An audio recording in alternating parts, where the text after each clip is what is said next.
मुझे कोली बना दी कि मैंने सोचा भी नहीं था। तो हेलो गाइस, आज हम ऐसे जगह जा रहे हैं जहाँ मेरी जेब ज़बरदस्ती खाली करी जाती है। इससे पहले सबसे पहले हम मंदिर आते हैं। मंदिर आने के बाद आराम से बैठकर आशीर्वाद लेते हैं। आशीर्वाद लेने के बाद इन दोनों कहती है कि मुझे पानी पूरी खाना है। फिर क्या इन दोनों की बात मान के हम आ जाते हैं शॉप पर ही ना इन दोनों को पानी पूरी खिलाने लगते हैं। फिर मम्मी भी बोलती है कि मुझे बक्सा लेना।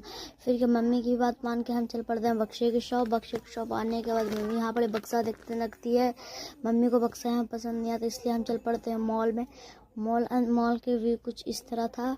अंदर जाके देखता हूँ कि मैं भी मम्मी अपने बक्से लेने में लग जाती है। मैं आराम से अपना सामान लेने लगता हूँ। मेरा सामान यहाँ पर है ही नहीं, तो मैं भी आराम से अपना घूमने फिरने लगता हूँ, सामान देखने लगता हूँ। पर इन दोनों की पागलपन देखकर मुझे भी हंसी आ रही है, इसलिए पंथी देखकर मुझे हंसी आने लगती है। फिर इन दोनों अपने अपने सामान लेने लगती है। मम्मी को ये बक्सा पसंद आता। मम्मी